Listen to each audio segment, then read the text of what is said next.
I'd like to call this regular board meeting of the Lammersville Unified School District Board of Education to order at 7 o'clock.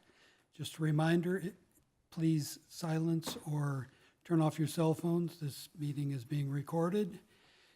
And if we could stand, and I'd like to call Cuesta Elementary forward to lead us in the Pledge of Allegiance.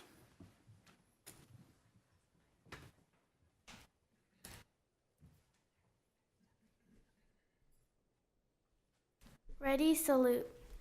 I pledge allegiance to the flag of the United States of America and to the republic for which it stands, one nation, under God, indivisible, with liberty and justice for all.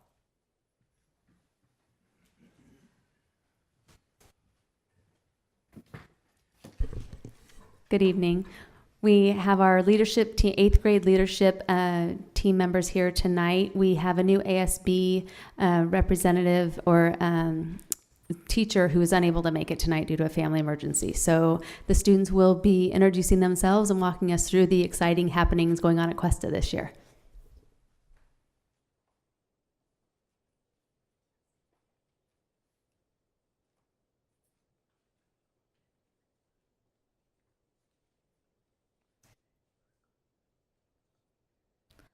Welcome to Cuesta. It's the home of the Cuesta Cougars.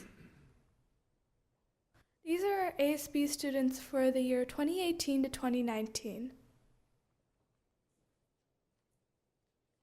CJSF. CJSF is the California Junior Scholarship Federation, and it's an after-school event which we're bringing back to Cuesta.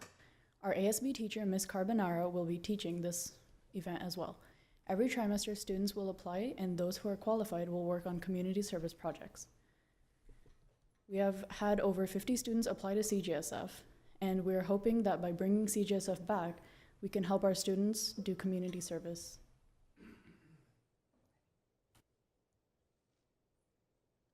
Hi, I'm Ramin, and this year is super exciting because we are going to be doing the canned food drive, a tour drive, and pennies for patients to raise for fundraisers and for CJSF.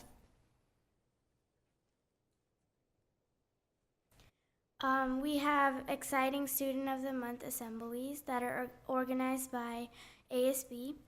The assemblies include a monthly character trait, awards with a certificate and game, announces AR awards and birthday books, and finishes with a skit of the character.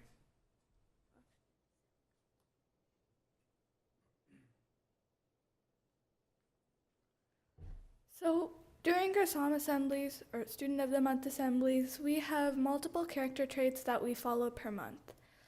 These include trustworthiness, respect, responsibility, fairness, caring, citizenship, and perseverance. We like to teach our Cougars about these, and we also appreciate them knowing what they are. Scaredy Cat Scatter. The Scaredy Cat Scatter is a fundraiser which helps us get more money for our classrooms. During the Scaredy Cat Scatter, students walk and run laps, and donors give money to those students in specific amounts, and depending on the amount of money that they get, we get prizes for our students, and all the money donated stays in their specific classroom. For this year's homecoming parade, we're going to be doing a theme for Disney Junior characters, as in television shows. And then our golf cart will be decorated as the mini roadster racer. So it'll be pretty fun. Red Ribbon Week is an awareness campaign designed to help students try to avoid tobacco, alcohol, and other drugs and violence. And Red Ribbon Week will be taking place throughout the week of October 23rd and 27th. And Cuesta is gonna have lunchtime games, and students will be receiving dog tags and bookmarks and a bunch of treats just to remind them not to do drugs.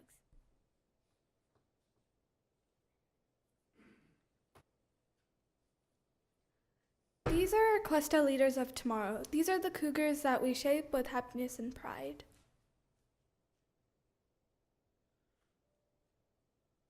Thank you. And this is our contact information. Me, mpadala27@gmail.com. I'm Ramin, and that's my so if you guys have any questions, just we're here to let you know. My name is Disha, and my Gmail is free for anyone who'd like to contact me. My name is Anargia, and you guys can contact me if you have any questions. Thank you.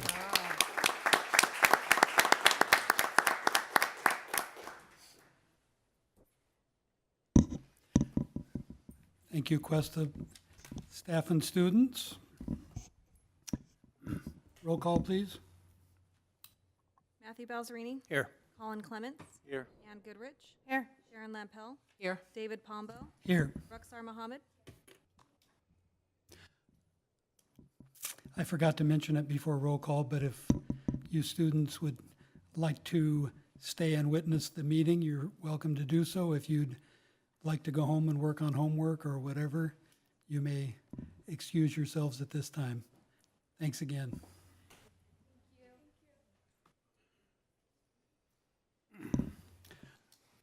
Approval and/or corrections to the agenda. There are none. Second. All in favor? Aye. Aye. Item 5, committee reports. District Advisory Committee. Nothing to report.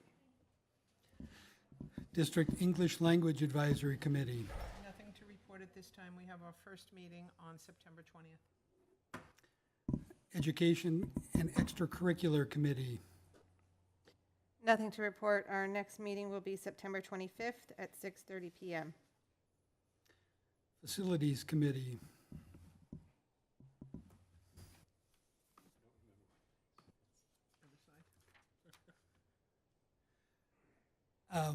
Nothing to report other than that our next meeting will be September 27th. Policy Committee. We're going to be getting another round of policies here to review that will be coming to the board in beginning of October. Thank you. Safety Committee. Nothing to report. Our next meeting is going to be on October 3rd at 3:30 here in the DO. And the Wellness Committee, our next meeting will be October 10th. And that concludes the committee reports, governing board reports. Student trustee. On August 24th, we had our very first home football game, where our team won 75-0 against Mount Diablo. So it was an amazing win for us because it was our first game at the school. And on the 30th of August, we also had a Powder Puff game where the juniors won against the seniors. And Speech and Debate also had their very first Speech and Debate tournament at Lodi High School. And at the moment, each class from leadership is getting ready for homecoming and are planning their floats for the parade in October. And throughout the past month, we've also been getting college representatives come and talk to the students about the college and what it offers. And some that have visited the high school so far are Washington State, University of San Francisco, FIDM, University of Oregon, Concordia University, and more. Thank you. Trustee Goodrich. I was excited to attend the first home football game and really amazed at the strength and power of our team. They have grown quite a bit since Mountain House High School was built. I was also amazed at the size of our crowd. The size of our school has grown quite a bit since we first built it. So there was a lot to celebrate at that. The other thing I've been following is State Bill 328, and despite the fact that our schools may or may not be classified as rural schools, I was interested to see that the start time may be mandated to 8:30 or later. So we'll see how that plays out as, it moves forward. But for now, something for our wellness committee perhaps to consider. Thank you. Trustee Clements. I didn't get to attend the first home game, but I did attend the away game in Stockton at Chavez, and I really wanted to give a shout out to the defense. The defense played most of the first half in their own red zone and gave up only 6 points. And that enabled the varsity team to come back from behind in the second half and win the game. It was a very exciting game, and I was hoarse for like 3 days afterwards. Also, the home game this Friday is with Kimball. So just about everybody has a horse in that race. Finally, I had planned and scheduled to attend the construction interviews recently, but I had an unavoidable situation at work that detained me, and for that I do apologize. End of my report, Mr. President. Thank you. Trustee Balzerini. I too want to talk about Senate Bill 328. I'm on the legislative committee for California School Board Association. We had a very lengthy and heated debate over the topic, and at the end of the day, CSBA took the opposed position, and I stand behind that. And the reason I do is it's a local decision that should be left to local school boards. One size does not fit all, especially when it comes to something like this starting late. The science absolutely makes sense, but the science doesn't take into account that if you start school later, everything gets pushed back later, kids go to bed later, and they're getting the same amount of sleep. So I feel it should be left at the local level. Our lovely legislature didn't agree, and CSBA has sent out an email to everyone this afternoon asking to send an email to the governor urging a veto. So they sent a template. If you have any problems, let me know. I'll be more than happy to help. But I encourage, all of you up here to encourage a veto on that.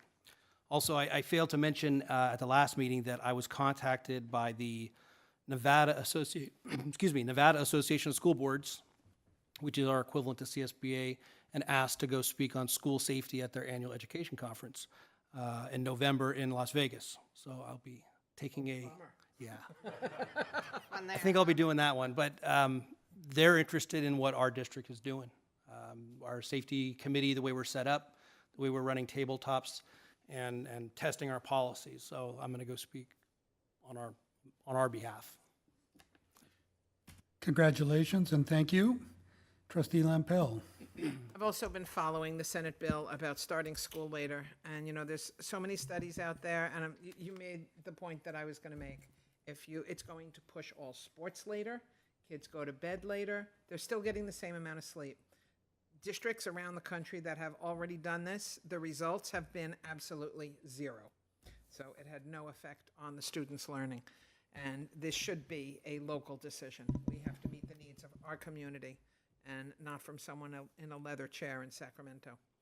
I had the pleasure of attending the Science Night at Lammersville School, and families were able to participate in a host of activities that were so much fun and all science-based, and Sandia Lab was there. My particular favorite was the forensic heat camera. That I got to take a picture of myself to see where the heat on your body is. And the star was on my cheek, and it was only 89.8 degrees. It was so interesting. The kids loved this. They were eating it up. So it was a great event, and I'm glad I got the phone call to remind me as I was driving home. I went, oh, Lammersville School. So, so it was a great night. The kids had a blast, and I couldn't make it to the football game because I had an event at work. And that concludes my report. Thank you. I will just chime in that I have also been following the Senate bill that's now on the governor's desk about school start times, and I agree with my fellow board members up here. I think that, like a lot of other things, is a local decision that should be left to local school boards to decide. Every district is different. There's rural districts and urban districts and working parents and all the rest of it. And I think it's something that local school boards should definitely have the last say on, not a bunch of fellows in Sacramento. I I had the pleasure of attending back-to-school nights at Altamont, Lammersville, Mountain House High School, and Wickland. I spoke to lots and lots of parents, visited lots of classrooms, spoke with lots of teachers, and it was very enjoyable evenings, and I think we're doing a lot of good things out there for our teachers and parents and students. I also attended the Athletic Boosters meeting, and we're hitting the road running again this year with events and things for athletics. I was able to participate in the contractor interviews that we will be discussing later in the agenda. I also went to the first home game of the year at Mountain House High School and was quite impressed with the score. We maybe should have saved some of those touchdowns for other games, but oh well. And I also went to the Powder Puff football game that I enjoy going to every year. It's fun to see the young ladies at the high school get out there and play football, and the young men in their cheerleader outfits cheering them on. And that concludes my governing board report. Receiving of public comments. The board shall give members of the public an opportunity to address the board either before or during the board's consideration of each agenda item. At a time so designated on the agenda, members of the public also may bring before the board matters that are not listed on the agenda of a regular meeting. The board may refer such a matter to the superintendent or designee or take it under advisement, but shall not take any action at that time. The board may place the matter on the agenda of a subsequent meeting for discussion or action. Individual speakers shall be allowed 3 minutes to address the board on each agenda or non-agenda item. The board shall limit the total time for public input on each item to 20 minutes. Seeing no blue cards and no one out there waving frantically that they'd like to come up and speak, we will move on to item 8, consent items for consideration. Governing board meeting minutes of our regular meeting of August 15th, ratification of contracts under $25,000, ratification of 2018-2019 hires, ratification of resignations, ratifications of school-sponsored overnight trips, updated 2018-2019 fundraisers, and acceptance of a donation. Lammersville School Foundation purchased a 4-row aluminum frame tip and roll bleachers totaling $3,023 for the Lammersville Elementary School. Would anyone like to comment or remove any of these items for further discussion? I just have one comment, and it doesn't have to do with approving or not. I'd like to request again that our overnight field trip forms become some kind of Google Doc or a fillable PDF, because there were some of them that I couldn't read. And I want to thank Ms. McCoy for having someone else fill out her forms. I could read them this time. But it's hard to approve them if I can't read them. And I will concur with Trustee Lampel on the preference to have some sort of a electronic doc that people can type in for legibility purposes. I have a couple comments. Go ahead. Oh, go ahead. No, you have a comment. Go ahead. Just regarding item C, all these new hires, it's wonderful to see. As part of my CSBA duties, I attend the Stanislaus County School Boards Association meetings. And as soon as I introduced because it was a new board, so I introduced myself and said I was from Lammersville, and they said, "Oh, Lammersville, oh, you guys, you're the school that steals all the teachers." So, very proud, very proud. Yes, we are. And Move to approve consent items. Second. Further discussion? I just had one clarifying question, and that is, we are approving some overnight field trips, and there appears to be some disparity in the amount of funding by the district, and and by the students, and I just want, I think I know the answer. I would like to get some clarification, please. Mr. Harrison. Thank you. I have the same question. Oh, no. You popped the mic.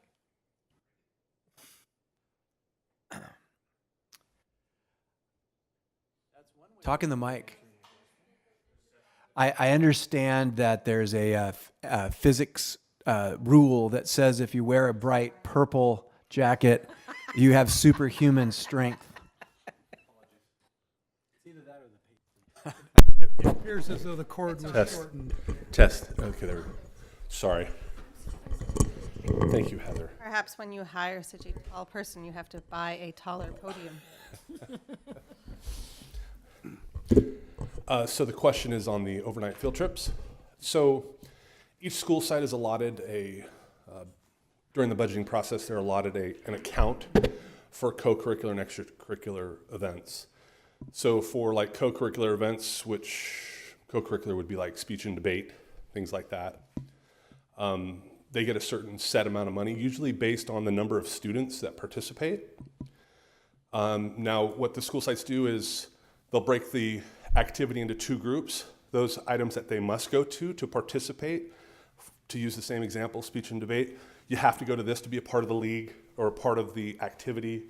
And the wants, they'll fundraise for. And oftentimes they'll fundraise to go to the mandatory events because they may want to stay longer or expand what they're doing as well. Extracurriculars would be like Key Club, things like that, where they want to go on a trip and do some activity. Usually they fundraise for those types of activities. Did I answer your question? Yes, and honestly, I thought I knew the answer to that. You explained it more eloquently than I would have been able to, but I just wanted to make sure that people understood that we are not playing favorites with certain programs or whatever.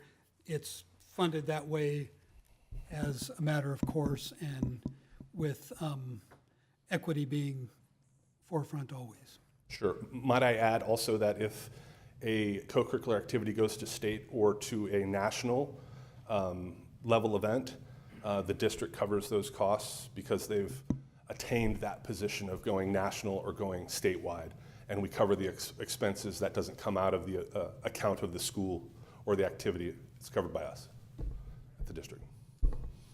Okay. Thank you. I had one more comment on the, specifically the field trip to San Francisco. Just a word of caution. I know that area very well, and although Park 55 is a very nice hotel, as soon as you step outside, it's an awful place. Holiday Plaza, I respond there for work many, many times a day. It's just, make sure they're careful. And also, I will be in the city and wanted to see if I could go on Saturday. Is that possible? All right, I'll coordinate with you then. All right, thank you. Thank you. Any further questions or comments? All in favor? Aye. Opposed? Motion carries. Yes, Trustee Lampel. Thank you. You're welcome. Yes. So we would like to welcome the following new employees to our Lammersville family. Boonvien Alchan, a special education teacher. Susan Beerworth, alternative education teacher. Adrian Bella, self-contained classroom teacher.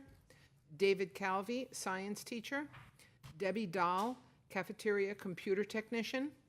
Sabrina Danforth, food service worker. Haley Faulkner, noon duty supervisor. Brenna Franklin, self-contained classroom teacher. Guadalupe Galindo, Spanish teacher. Gilberto Machado, lead custodian K-8. Lisa Madrid Avila, self-contained classroom teacher. Anuja Matthew, special education aide. Stephen Pena, lead custodian K-8.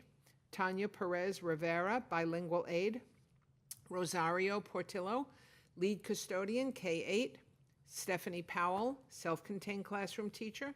Nicole Rainey, self-contained classroom teacher.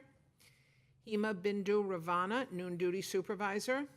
Tomoko Rubin, noon duty supervisor. And come on, computer.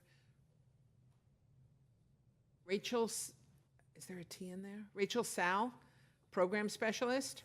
Erin Seguin, self-contained classroom teacher. Sarah Snyder, special education aide. Stephanie Sorrow, special education aide. Nancy Villa, Spanish teacher. Kenneth Willis, lead custodian K-8. And I will agree with you, Superintendent Balzerini. I read these resumes, and we have pilfered some very experienced teachers. So welcome to all of those people to Lammersville.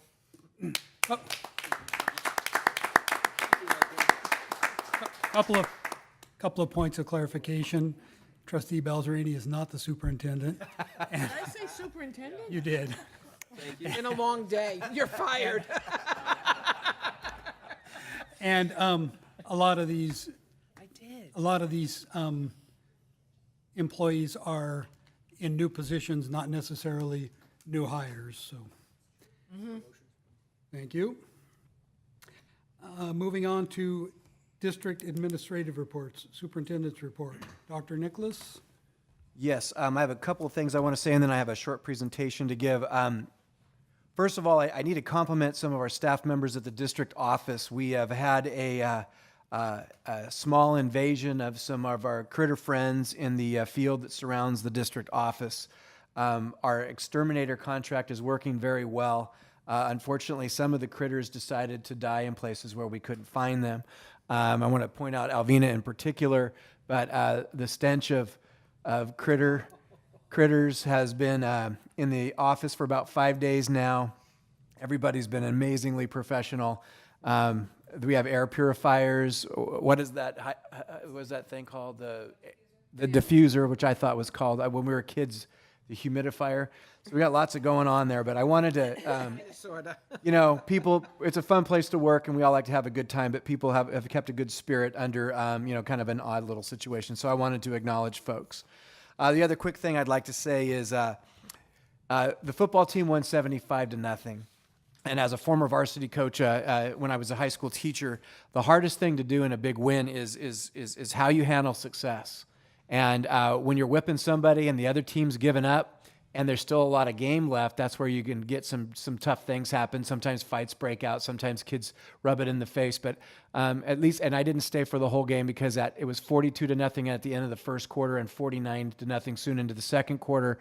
But the way the kids were handling themselves, they were playing hard, correctly, fairly, but they were also giving the opponent their dignity, and I thought that should be called out for the coaching staff, Coach Mack and his team.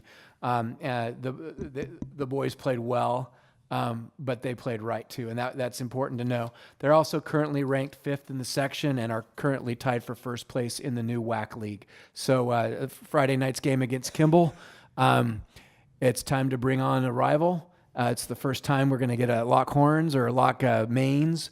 And so I look forward to that result, but I think we're in good shape to bring home a victory. So with that said, I'm going to run down here.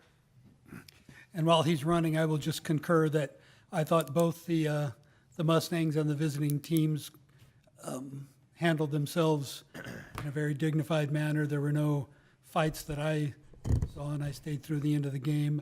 No cheap shots, none of that kind of stuff that can typically happen when a game gets out of hand, and I concur. I want to thank President Pombo for allowing me a chance to adjust the podium. I think it's a proper height for myself. So thank you for whoever picked this out. That would be Superintendent Pombo. All right, Mr. President, board members, Madam Student Trustee, it's my pleasure tonight to give an update on our new projects coming into the facilities this year. We're very excited to be able to add some district support facilities, and we're in the process of putting together the funding plan for our 8th school, 7th elementary school, and a professional development center, which will sit on the site of Cordis. So the new projects coming forward, an expansion of the district office. We are bursting at the seams. which will happen here on this site. A district warehouse where we're bringing in the trailers that you store things out, the railroad cars, at a rapid pace. So we need to expand our storage facilities. As I've joked before in the past, the kitchen is no longer a distribution center or when this is done. So we're really excited about that. Cordis Elementary School, we're in the final phases of the approval process, and I'll talk specifically to that in a few minutes. And the Professional Development Center, it's going to be a facility for us to train our teachers. We can no longer house the entire district staff, which includes classified and certificated, in the multi-use room at the high school. We're too big. So when I first arrived, this was a training center. So we still use this for professional development, but we've run out of space. To have a designated training area which houses our curriculum team, our coordinators, and our district IT team, that's going to be a really nice addition to what we can provide to our staff and our community. Okay, so the funding sources, this is a bit complicated, but it's important to explain to the community and the board where the money is coming from. So the district office expansion is going to be paid for primarily through the refinancing of the Community Facilities District, better known as a CFD, and some commercial developer fees. There are some contractual limitations in what can be spent with those monies, and I'll explain that in a bit, but it's an important piece to how we're able to afford to the work here on this building. The district warehouse will be funded by Measure L. Cordis Elementary will be built, funded by the mitigation agreements going back to 1998, which was a combination of Mello-Roos taxes and state matching funds. For Mello-Roos taxes, basically investors buy bonds.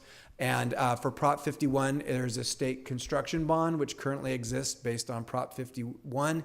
And there's an application process called 5004, which we're in the process of completing right now. And the PDC will be, or the Professional Development Center, will be paid for by a combination of Measure L dollars and state matching funds from a previous era tied to the Altamont CFD.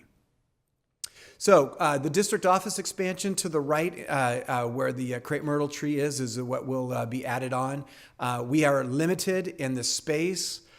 This lot is in downtown. It actually was, as I understand, drawn up, given to the district before the lots were actually specifically built. So this building actually straddles two lots. There are rules about parking spaces and how much parking spaces you have to have per the capacity and square footage of a building. So our only option was to expand the district office by building 2 stories and going up.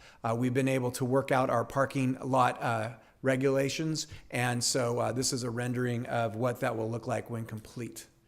This project's going to cost approximately $3.78 million. The mitigation agreements are tied to our ability, the elementary mitigation agreement are tied to our ability to do so. The funding source, again, is the CFD 2002-1, and the contractual limitations I'm going to explain right now.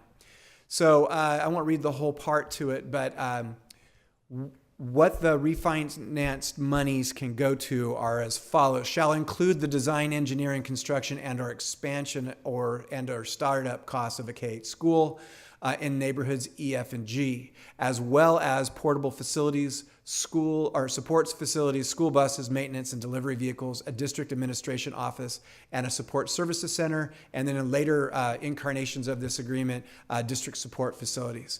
So the reason why I bring this up is it's not like this money can go to a lot of things. So applying it to our needs to meet the needs of the community in this building are the appropriate use of those funds.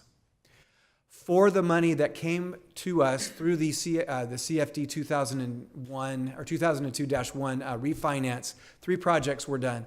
The Altamont preschool was done in neighborhood G, which is part of that mitigation agreement.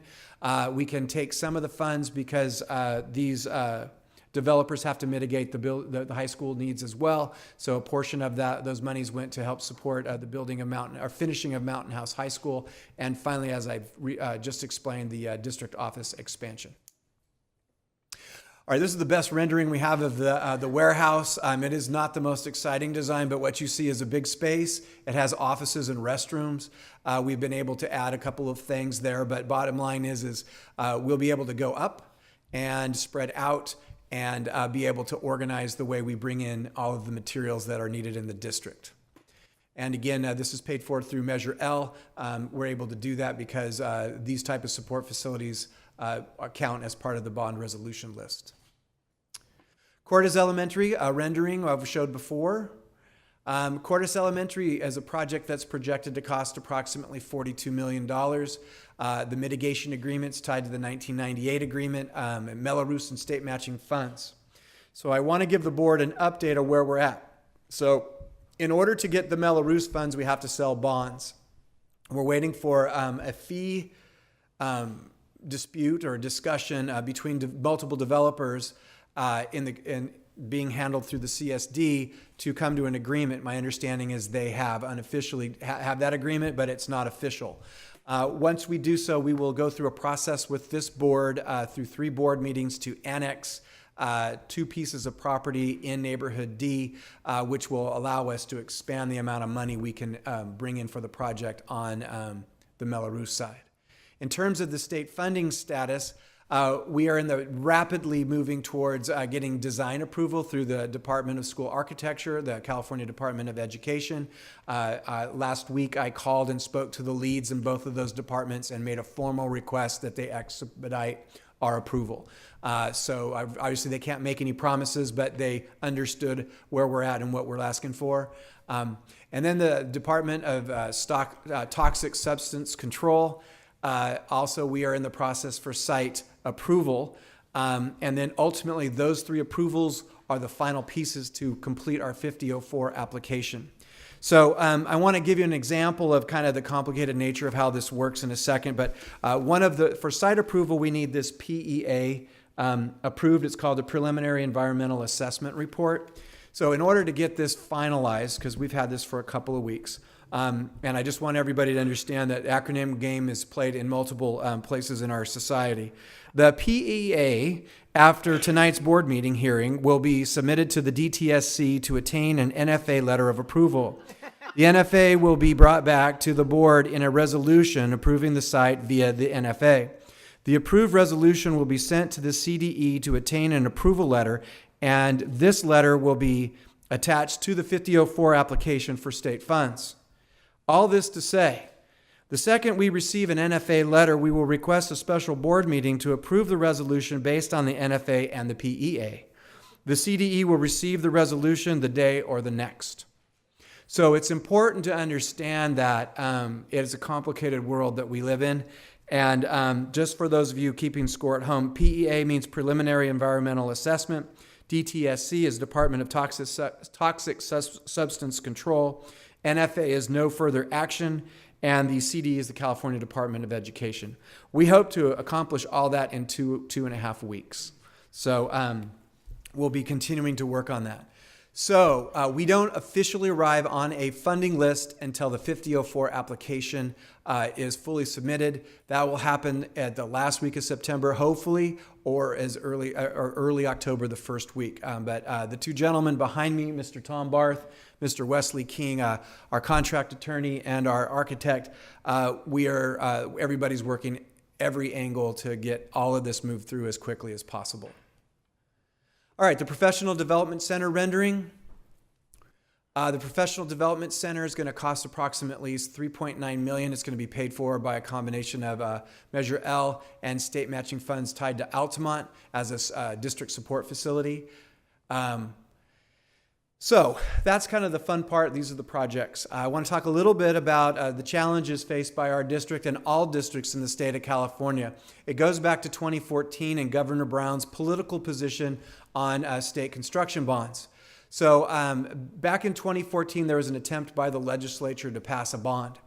That was met by resistance by the governor. He did not support it. And because that never came forward as an opportunity to gather state matching funds, it ultimately led to part of the expansive nature of our general obligation bond and the subsidy that is provided through Measure L to Hanson Elementary. The second time it came up was when Proposition 51 was brought forward in combination by the CASH, the California Coalition of Adequate School Housing in concert with the California School Boards Association. The governor did not oppose the bond, but he did not support it. So he didn't kill it, didn't go after it. And so it did pass, and $9 billion are available for the governor and the state to sell bonds to supply funds to new projects and modernization. So what we have presently is as a conflict between the will of the people and the need to sell construction bonds. So the governor did not kill the bond, but what he has done is he's sold a minimum amount of bonds. He's allowed those bonds to be sold. So they're doling out the money for people on the funded list with an eyedropper, which has created great consternation amongst all school districts looking for projects, and created a lot of frustration.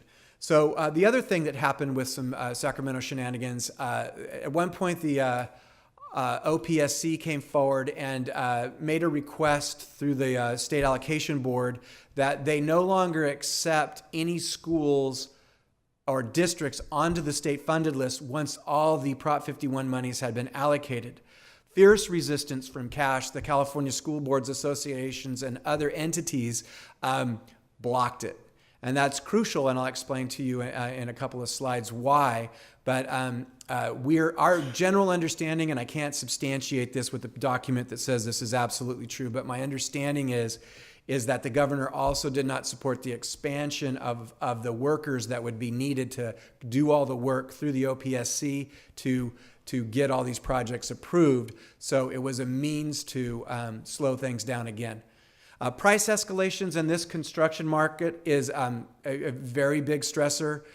We keep being told that the increase is now a monthly increase to worry about, not an annual or quarterly.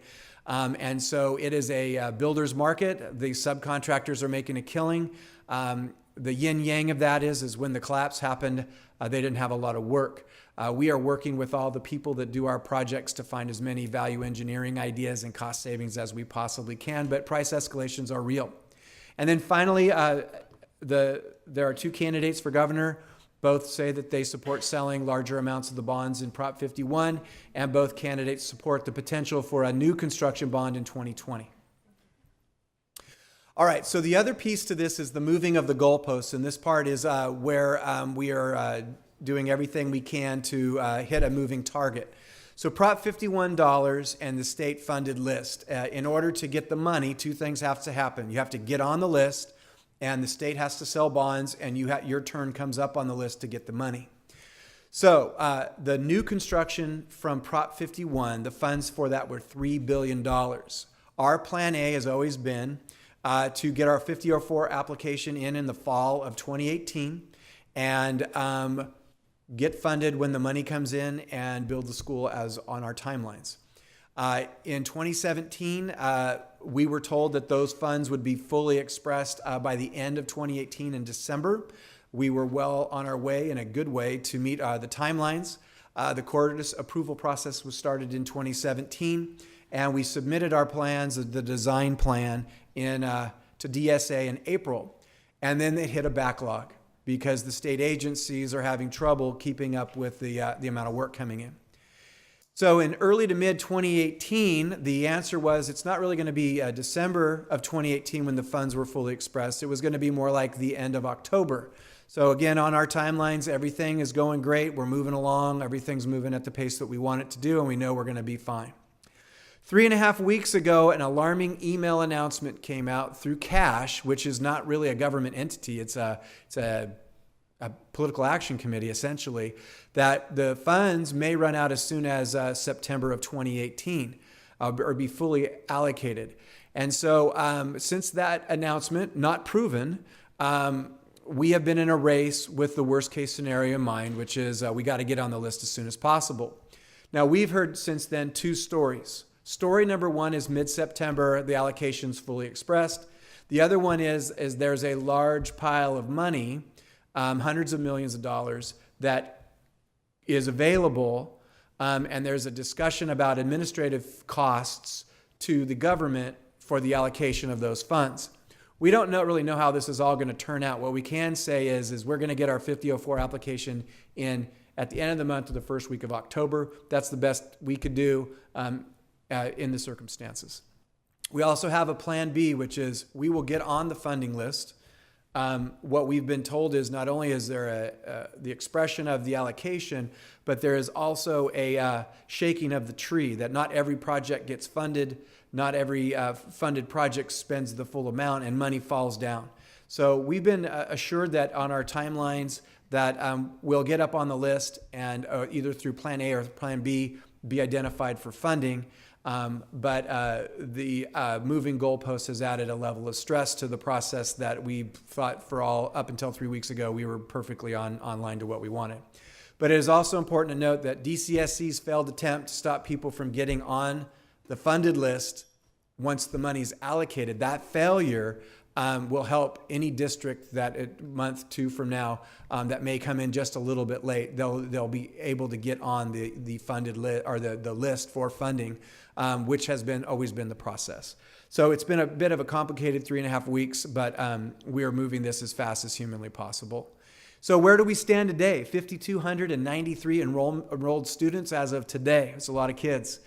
We have been in long-term negotiations with multiple developers to discuss the rate of growth, the need for schools, and how we're going to get all this done.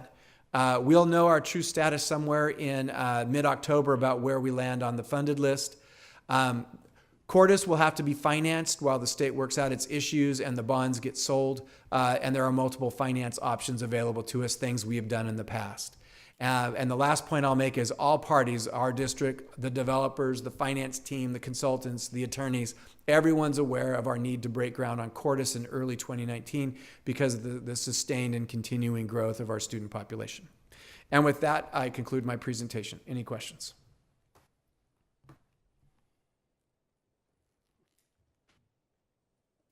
Thank you very much for putting this together and for your continued diligence on this. It's kind of ironic because this is like the first presentation that I've understood all the acronyms. But was the block attempt by the OPSC or the DTSC? DTSC is toxic substances, and OPSC is I'm drawing a blank on it, but it's the pre-funder, public school construction. So it would be OPSC. OPSC is Office of Public School Construction. Can you go back 2 slides though? There was a typo in the... Sorry, go forward 1. At the very bottom. There's a typo in. Oh, that is a typo. So yes. That was OPSC. I got carried away with my acronyms. Yeah, OPSC, yes. Okay. Thank you. This has got to be frustrating, incredibly. I mean, I know it is for the board and the district, but you're actually living the dream. Thank you very much. You and your team, sorry. It's a good team. And when you were rattling off the acronyms, all I could think of was WTH. Well, and I'll say that CSBA's been fighting the fight, and we're in a very unique position. And thank you to Dr. Nicholas for hosting them to come out and take a look and understand what we have going. Superintendent Nicholas did a great job breaking down just how the mitigation agreement works, and they got they walked away with the full 8x10 glossy. They get it, and I think that our story has been used out there. And wow, the governor is very disappointing. The games that are being played in Sacramento with our money is very disappointing. Further questions or comments? Thank you, Dr. Nicholas. Item B, District Maintenance and Operations Report. Mr. LeGrand. Good evening. Welcome. First, I'd like to say I'm available to go to Vegas and talk about school safety if that need is there. Second of all, I have a pretty short report tonight. Our M&O guys have settled in their routine. School started. Everything's calmed down. They're out working on work orders every day. I attended the Hanson construction meeting today. It was a very brief meeting, which is a good sign, which means the project's wrapping up. Not a lot of new issues, and we're should have it wrapped up in the next month or two. 2 probably, huh? Ballpark. 2. So that's a good sign. We've already had some trainings on the building systems. We had one this morning. We had one last week. We have 2 more coming up in the next week. So all of our staff attends those. Last week, we conducted our last lead custodian interview for Altamont. It appears we have that position filled, so that's a good sign. Then we can move on and fill we have 2 evening positions at Mount House High School, and then the evening position at Hanson. We can move forward and fill those positions now. And on the August 23rd, I spent the whole day walking all the schools with the energy manager. I mentioned at the last board meeting. We went to every single site. I should have a report from her, hopefully by next week. And then when I get that report, I'll share it with the board, and we can move on from there. She has some recommendations, some things she saw, so some things for improvement. And then upcoming stuff for us, if it's approved tonight, we will start the softball fence at Mount House High School on Monday, or as West King likes to call it, the JV field. So that'll start on Monday, and we'll get that project wrapped up and cross that off our list. And that's pretty much all I have. Be happy to answer any questions. Questions or comments by the board? Thank you. Thank you. Item C, Mountain House High School Culture Building Report. Mr. Harrison.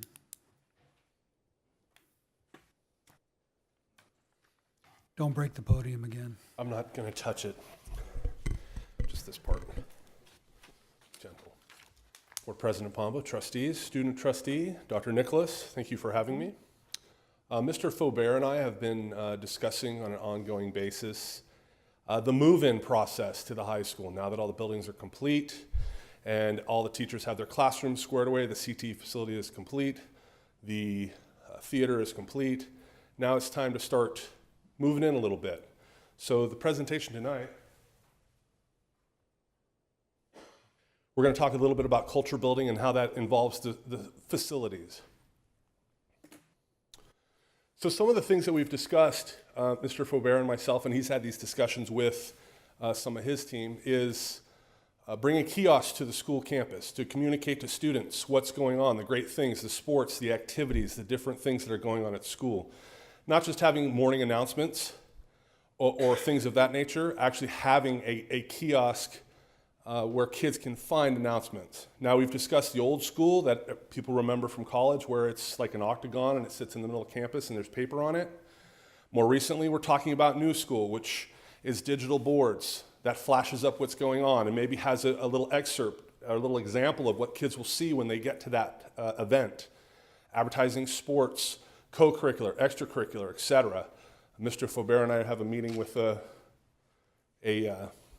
salesperson about that product coming soon. We've also discussed community building banners and flags around campus, and I have some slides later on. I'll kind of show you areas that we've talked about, say Go Mustangs, or the other night I heard the cheer, Whose House? Mountain House, which I thought was clever. So things of that nature to kind of build the spirit of the school. It's a beautiful school that we have, but it doesn't look lived in yet. It's like that brand new model home that you bought. It's time to hang some paintings and get your knickknacks out, right? The next thing we discussed is art and sculpture that represents the school and learning. And I'll talk a little bit about that in a moment and show you some pictures of some of the ideas that we have brewing. We've talked about a community-facing message board. And by that I mean a board behind the scoreboard is what we've talked about. A large board where we can have community message, where game times, theater times, when are our shows, when are our dance performances, when is mock trial occurring, when are all these different events occurring out to the public.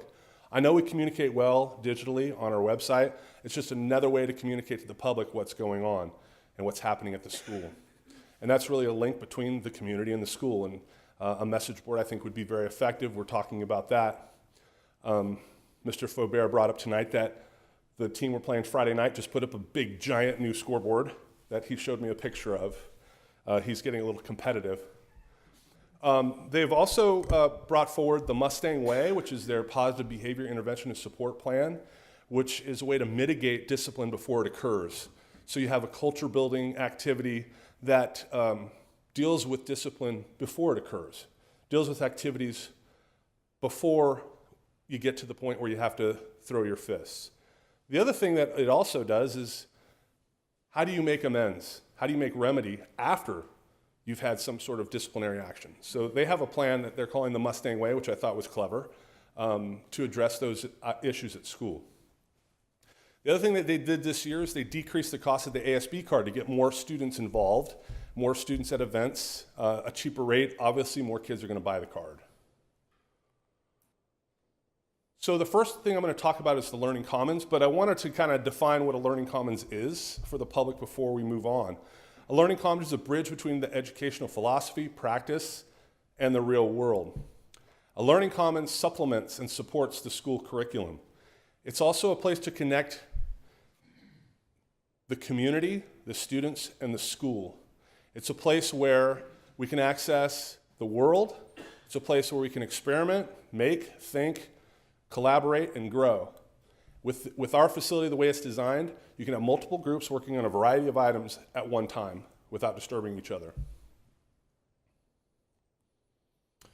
So the Learning Commons. This is a picture of an artist's depiction of a horse using driftwood on the left and iron objects on the right. The reason I show you this item is because one of the ideas that has been brought forward is creating a Mustang out of e-waste. It would look similar to the items up here. The location that's been discussed is the south wall of the Learning Commons, that large blank space on the south wall up above. Now, the item that we're discussing would be two-dimensional. These are obviously three-dimensional, but it would be a two-dimensional Mustang that would be of similar frame and format as what you see here. The other thing we've talked about is book art. Not just books to read, but books as art. I put a couple of samples up there for you, the different variety of book art that we've been considering. And the location we're considering is above the circulation desk, the large space above the circulation desk. The relation of the books to the circulation desk just made sense. So the next item that we've talked about, Mr. Faubert and I, are flags, communicating, Mustang spirit. We've talked about on the light fixtures. I'm sure you've gone to colleges and schools where you can see the flags that are up on the lights, or even in the arches in the school. We have discussed the problem with wind.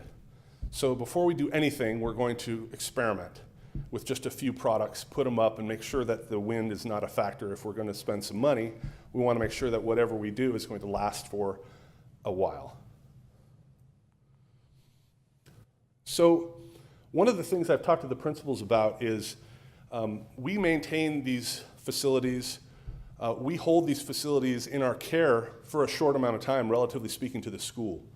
So what we've done is we've communicated to the school sites that if you're going to make a change to your facility, we need to have a process, and we need to be strategic in how we do it.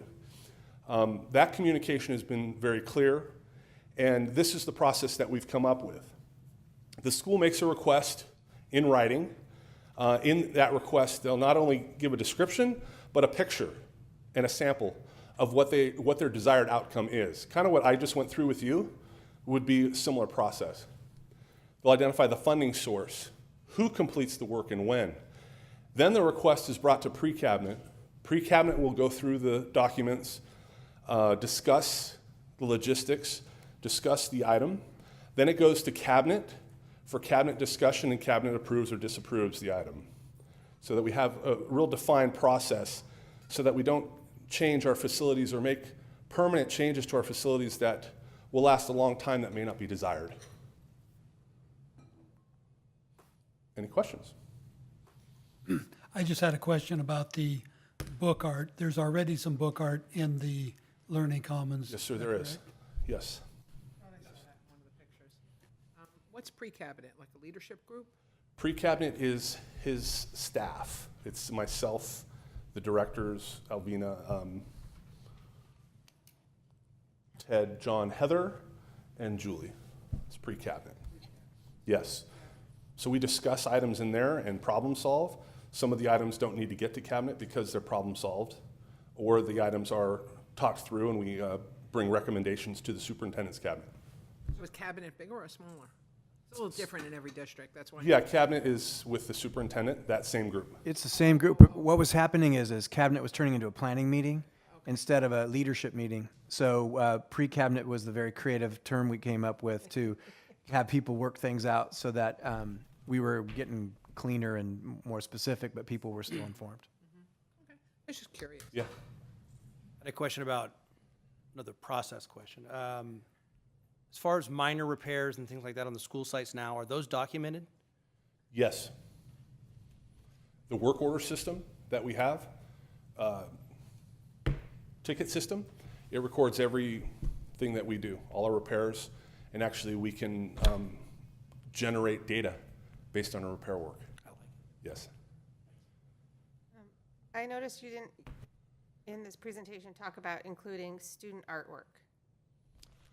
We do include student artwork in the Learning Commons. I kind of went through the process of the request, but yes, we do have student artwork posted in the Learning Commons, or will be, yes. No, I was just thinking that some of those blank spaces on the walls and things like that, like the niches, I guess you'd call them, in the front, where you were showing the flags, would be maybe places where, maybe not students, but more like murals or something could be. We have a space in the Learning Commons where we have permanent bracketure that is going to display student artwork year after year. Okay.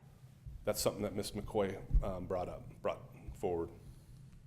I'm glad to hear you're going to test with flags, because even the CSD gave up on them on Mountain House Parkway.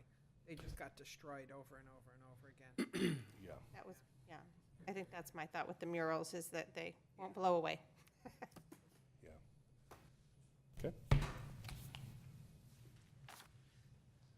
Thank you. Moving on to 10, action items. Consider approval of 2018-2019 intra-district transfer requests. Staff report? None. I'll move for approval of the 2018-19 inter and intra-district transfer requests as presented. Second? Further questions or comments by the board? Student trustee, would you like to? Thank you. Having a first and second, all in favor? Aye. Aye. Opposed? Motion carries. Item B, consider approval of temporary certificated hire Patricia Garcia, 9th through 12th grade English teacher at Mountain House High School. Staff report? We support this recommendation. If you have any specific questions, Mr. Miller can answer them. This is a backfill for someone on leave, right? Yeah. I'll move for approval of the temporary certificated hire of Patricia Garcia, 9th to 12th grade English teacher at Mountain House High School for the 18-19 school year. Second. Further discussion? Student trustee? Having a first and second, all in favor? Aye. Opposed? Motion carries. Item C, consider approval of Measure L expenditures for a contract with Crusader Fence Company for fencing around the varsity softball field, not to exceed $54,223. Staff report? Yes, so we brought this forward, months ago, and we've had a little bit of trouble with subcontractors following through on their commitments. They get a different job and they move on. In the time between then and now, some prices have come up. So what we basically have is this cost minus the savings that will come with the repurposed fencing that we kept when they turned the south fence into a stone or brick fence. So we're recommending this. It comes with an additional cost of approximately $12,000. But the board had previously approved this. We wanted to just reinform you of the additional costs. If I understood you correctly, the value of the used fencing will be discounted from this price. They're just not sure how much of the used fencing they can use. Okay.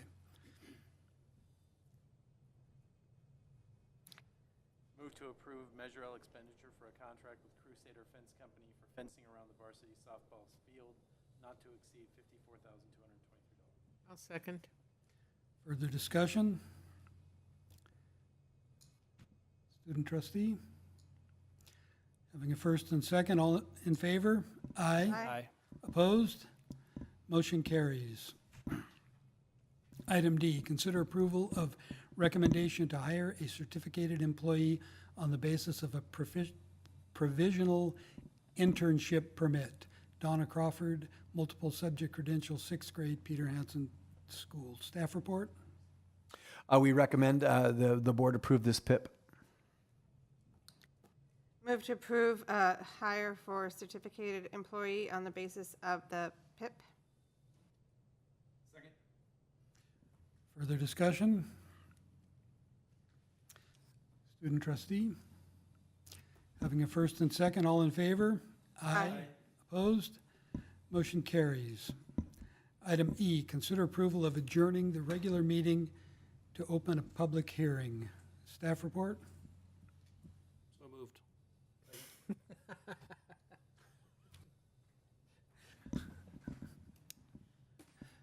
Student trustee? All in favor? Aye. Aye. Opposed? We are now in public hearing for sufficiency of textbooks and instructional materials, preliminary environmental assessment for the Julius Cordes Elementary School project. So we've met all the provisions of the Williams Act, and my presentation earlier covered the PEA, and this hearing allows us to go to the next step of getting site approval for the Cordes site. I'm just curious, does the county come out and check on the books or the facilities anymore? No? Okay. So can somebody come and talk from the public for the textbooks and material? Yes.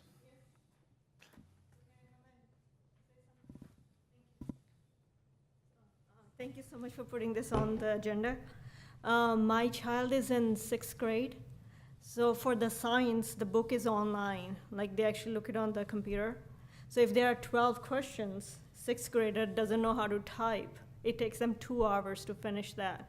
So I will like it for at least the parents who would like to have the book, to at least make it available for them so that they can bring it, the kids can bring it home and we can use it instead of being online. I'm just asking for the science.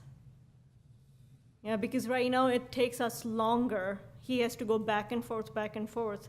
And the worst part is everything is on the computer now. They don't know how to type. So it's not the homework is too much, it just takes longer because the typing is not there. And the other thing I will recommend is if they can get some typing classes from the school, like where they can be faster. So that's what I want to say. Thank you. Thank you. And I will direct Superintendent Nicholas to look into this issue, please. So our assistant superintendent's going to talk with, after she cleans up her water, she's going to talk to you, and you guys can talk about that subject. Right now? You could share numbers. Oh, okay, so you want me to talk on the phone with her? You can set up an appointment in person. Thank you. Thank you so much. Thank you. I'll move to close the public hearing and resume regular session. I'll second. All in favor? Aye. Aye. Opposed? Motion carries. Item G, consider approval of Governing Board Resolution 181902 regarding the sufficiency of textbooks or instructional materials. Staff report? This is the last step in our process. I'll move for approval of the resolution 181902 regarding the sufficiency of textbooks or instructional materials. Second. Further discussion? Student trustee? Having a first and second, all in favor? Aye. Opposed? Resolution passed. Roll call, please. Matthew Balzerini. Aye. Karen Lampel. Aye. Ann Goodrich. Aye. David Pombo. Aye. Colin Clements. Aye. Thank you. Item H, consider approval of hiring Roeblen Contracting as the general contractor for the Julius Cordes Elementary School and District construction projects. Staff report? Yeah, we had a rigorous process. Roeblen is was the clear winner. We strongly recommend them. We think their work at Hanson has been exemplary, and we look forward to working with them at our Cordes project. Move to approve hiring Roeblen Contracting as the general contractor for the Julius Cordes Elementary School and District Construction Project. Second. I have a comment. Certainly. So every time we hire a new contractor, I've asked that language be included, that whoever the project manager is remains a project manager throughout the duration of the project. We've had a problem with this in the past. I'm very surprised it's not in this contract. And for that reason, unless it's added, I'm not going to approve it. Like I said, it's been an issue for the district in the past, and it costs us a lot of money. I appreciate Trustee Balzerini's comment. From my experience, having a consistent project manager for the duration of the project definitely helps with continuity and understanding what's going on in the process, the ability to be responsive and nimble at the end of the project when the inevitable stuff comes up. I didn't notice that it wasn't in there myself, but if we can get it in there, I agree. Are they willing to put that in, do we know? I don't know why they wouldn't be, so we can do a provisional approval based on that that expectation, and we can go and say that this has to change. You want to make a motion, Matt, with your Mr. Balzerini, I'm sure they would be willing to put it in there because it's in their current contract at Hanson. Just the lawyer didn't put it in this one. I don't know why. Yep, I know it's been done in the past, and that's why, yep, and that, I mean, I look for it every time. I dealt with the challenges from not having a consistent person, and I don't want to happen again. Point of clarification, can we approve this subject with that stipulation? I think we can approve it as amended. Let's just put it, I don't sign it until it's in there. Okay, so let me take a stab at this. I'm going to move for approval. Hold on, there's currently a motion on the floor. Oh, we had a motion? Had a motion Oh. and a second. So do we rescind the motion? Do The we, person that made the motion can rescind. and- I will rescind my motion. I rescind my second. Okay, Okay. now, new motion. Okay, so I will move for approval of hiring Roeblen Contracting as the general contractor for the Julius Cordes Elementary School and District construction projects with the addition, based on the addition of a consistent project manager throughout the projects. Second. there is more than one project manager because there is more than one project. Is that correct? There's a lead, a second lead, and then there are the underlings. I mean, Wes can give you their titles, but I'm thinking Todd plays that role in this current project, yes? Yeah, that's correct. There is one overseeing project manager for all the district support facilities and Cordes. I just wanted to make sure, if we were talking about one person, we used singular, and if we were talking about multiple people, we used the, yes. So it's one person for all of LUSD, not one person for Cordes and one person for the other projects. Correct.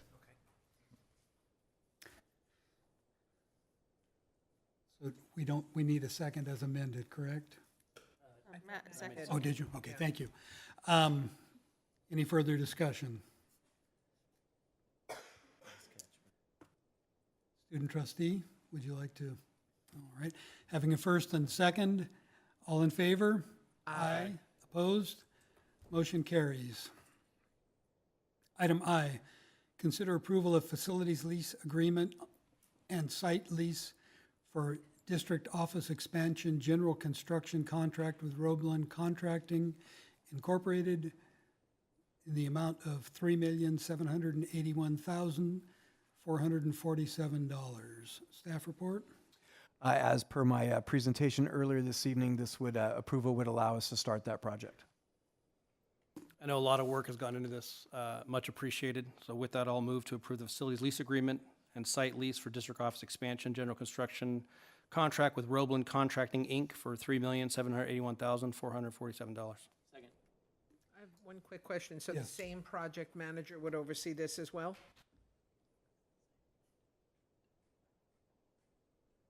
Yeah, the contract language is the same as the previous item, so I would recommend it be amended the same way. As amended. Second. Very well. Further discussion? Student trustee? Having a first and a second, all in favor? Aye. Opposed? Motion carries. Item 11, information and discussion items. A USD air conditioning employee, Mr. Harrison.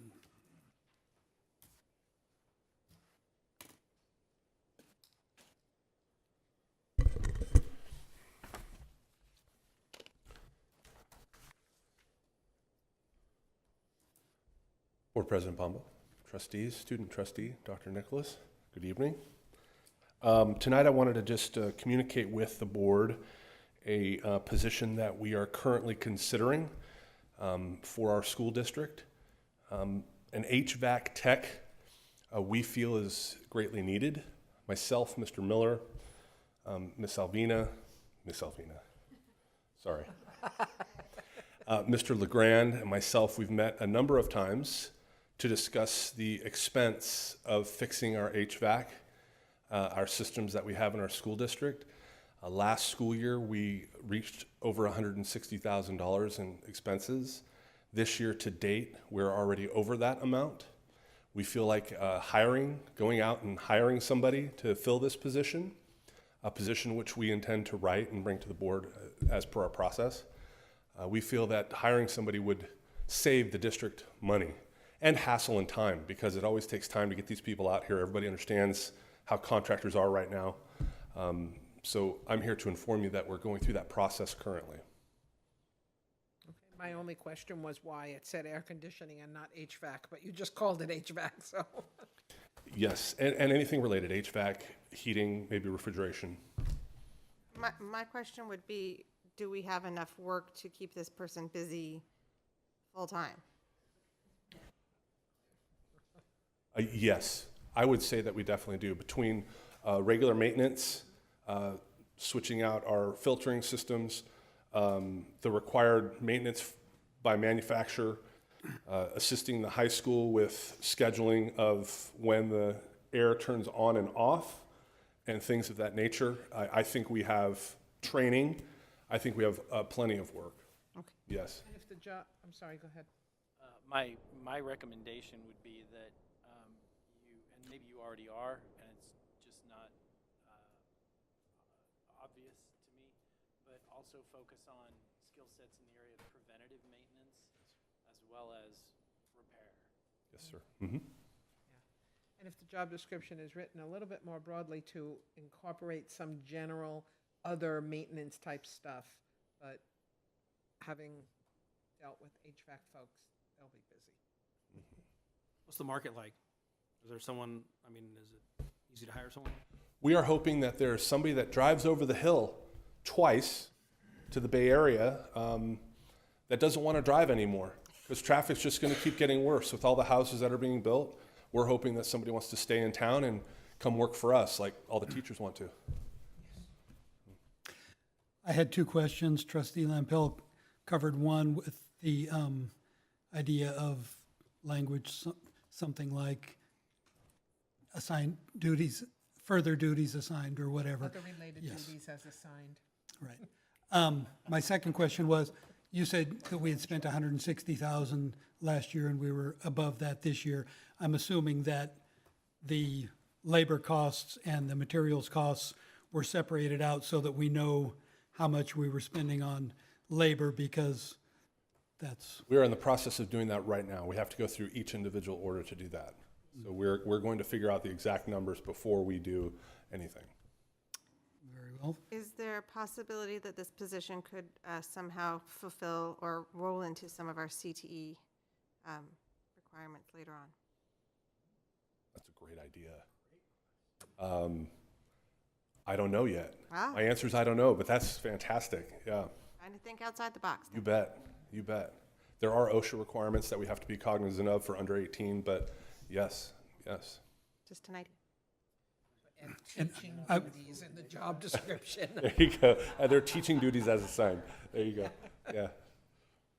Okay. Very well, thank you. Item B, CSBA update on Administrative Regulation 1330. You're back up, sir. Mr. Harrison? It's the jacket. You've been ribbing him on that all day. Apologies. Board President Pombo, trustees, Again? student trustee, Dr. Nicholas. So last school year, AR, Administrative Regulation 1330, was brought before the Facilities Committee on more than one occasion. We had some public input. We discussed it at Facilities Committee a great deal. Then AR 1330 was brought to the board, and it was discussed at the board level. We also discussed the Business and Professions Code related to AR 1330. And at our last meeting, I think we discussed, Trustee Balzerini informed us that there's a new AR 1330 pending. So what we discussed at the time was we would bring that forward as soon as it was available, and it is now available. And if I can draw your attention to the highlighted area of the new AR 1330, which, by the way, will be brought to you in early October. Page 2, item 4, is the major change to the AR, and that is any use which involves the possession, consumption, or sale of alcoholic beverages, except for special events approved by the superintendent or designee, pursuant to Business and Professions Code 25608, which are covered by a special events permit, pursuant to Division 9 of the Business and Professions Code, which will occur at a time when students are not on the grounds. You may recall the previous language was when students are generally not present, and we had a great deal of discussion about generally and what it means to our school site. Can kids be there or can kids not be there? Well, I think they've clarified with the new AR, with the new language. And we wanted to bring that forward as soon as we had it.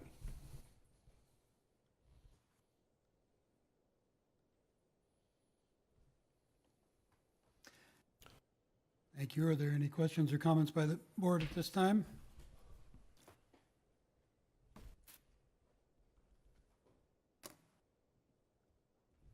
Thank you. Thank you very much. Moving on to calendar. Wednesday, September 19th is the CSBA Agenda Online Board Member Training, which unfortunately most of the board will be unable to attend. Wednesday, September 19th is also our next scheduled board meeting, and it appears as though we will not have a quorum to hold a meeting that night, so we need to figure out what we are going to do about that. We have 3 board members out. Mr. President, that being the case, if I may, I can, as I already informed the board several meetings ago, that is the time that I'm moving my son up to college. But if I may, I will consider attending the board meeting and flying to Oregon, but I have to talk to Jenny before I make that commitment. Does that mean she's going to drive by herself? Would a different day work? Tuesday? Does that work for anybody? Make Tuesday work. I can do. You can do Tuesday? Oh. Yeah, I have a work event that night that I cannot miss. But any other day is fine. I can make Tuesday. On the 18th? Tuesday the 18th? I believe I'm free. I believe I am. We have 3 people at least for Tuesday? Yep. Yes, okay. I have a clarifying question. Are we also moving the CSBA agenda online training? I don't, Most likely not. We scheduled that a long time ago. I'll see what's available. they're going to come for 2 people? No, they're here the whole day for all of cabinet and everybody else. Oh. Yeah. So if the other 2 people that can still make the board member training on Wednesday, we could still do that, or we can cancel it for the board members. Your call.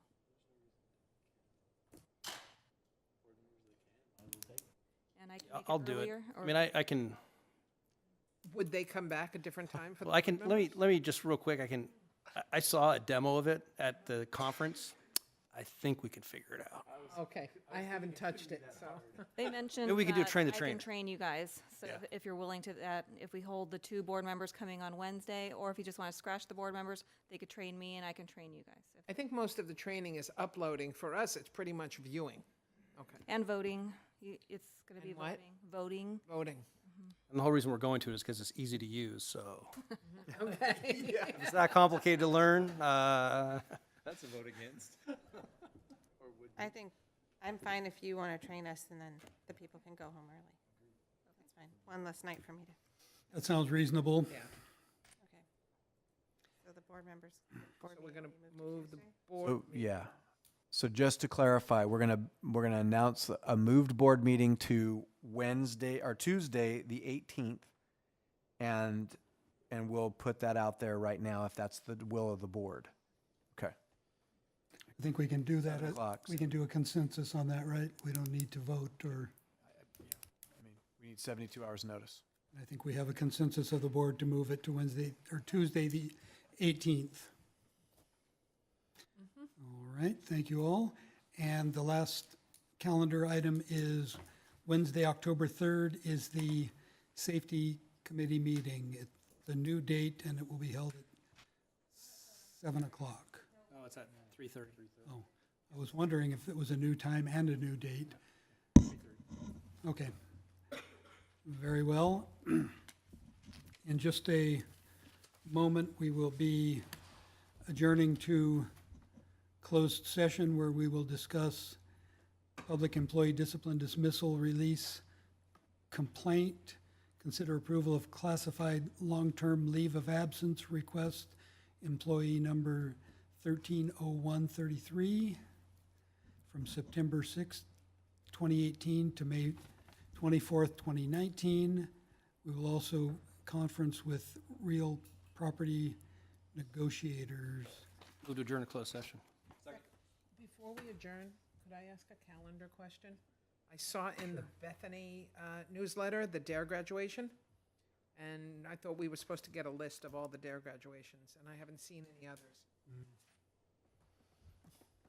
I did not catch that. The individual school sites, many of them have received their DARE graduation dates. We don't have all of them yet, so I was waiting until I had all of them to send them to the board, so you have all the dates together in one spot. So they prematurely put their date out there. What we have, so I can Certainly. lock them out. Of course, Yeah. of Thank course. You bet. Mr. Harrison, as a matter of process, I've brought this up before.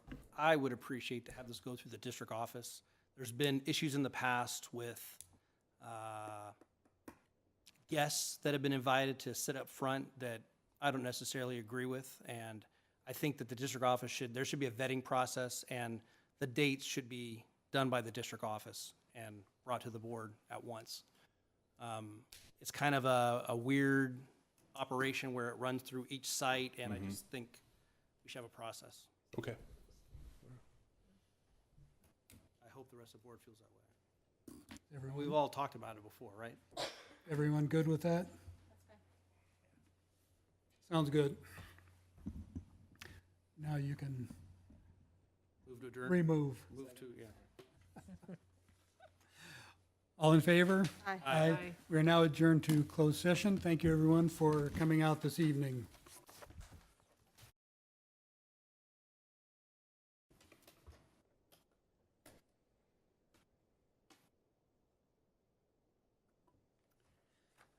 We are returning to open session at 9:40 PM. During closed session held earlier tonight, a motion by Board Member Balzerini and seconded by Board Member Goodrich, the board approved the leave of absence requested, the leave of absence request for certified employee number 130133 from September 6th, 2019 through May 24th, 2019. It should read from September 9th, 2018 to May 24th, 2019 by the following vote. 5 ayes, no noes. Move to adjourn. Second. All in favor? Aye. Aye. We are now adjourned